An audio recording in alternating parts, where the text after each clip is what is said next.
1 peso Sir Rizal, bibiling ko 500. Panoorin lang ang video hanggang dulo para malaman ang buong detalye. Sigurado ako marami kayo nito mga boss. 1 peso na Jose Rizal taong 1972 at 1974. So paano nyo ba ito maibibenta sa akin or sa mga legit na coin collector? Unang-una, tignan nyo po yung likod. Dapat po taong 1974. At pangalawa, dapat po ito ay proof coin. Naghahanap ako nito para sa personal collection ko. Mas maganda kung mas maganda yung coin condition.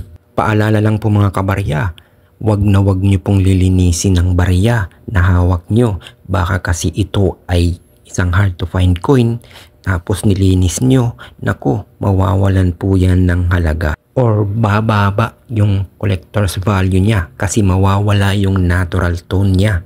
At wag na wag nyo pong sisirain ang isang barya mga kabarya para po ito ay magmukhang error coin. Malaki po ang kaibahan ng legit na error coin or machine error kesa sa barya na sinira mo para lang magmukhang error coin. Marami na po ang gumawa niyan at hindi po pumasa or hindi nakalagpas sa mga mata ng legit na coin collector mga kabarya. Kaya wag na wag nyo pong sisirain para lang magmukhang error coin. Balik po tayo dito sa 1974 na Jose Rizal na hinahanap ko mga kabarya.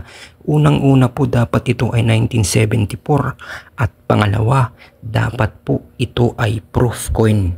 Marami ang nagtatanong, ano ba ang hitsura ng 1974 na proof coin? May dalawang variant po ang 1974 na Jose Rizal, isang common coin at isang proof coin.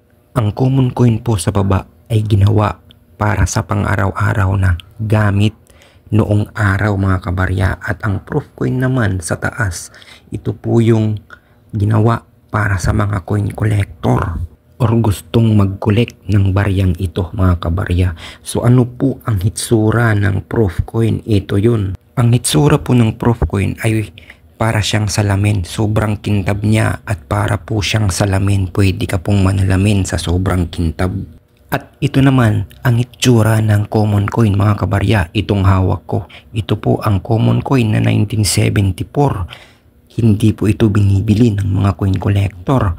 Meron akong nakitang bumibili nito pero yung magandang klase. Pero nasa 2 pesos o 3 pesos lamang at per kilo po.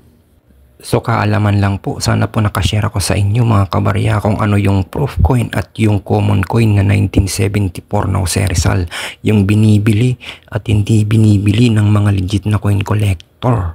At para po updated ka sa mga barya na aking hinahanap at binibili mga kabarya, mag-follow, like and share ka lang sa page ng Barya Collector PH para updated ka sa mga barya na aking binibili sa mataas na halaga. Okay po, maraming salamat. Thank you.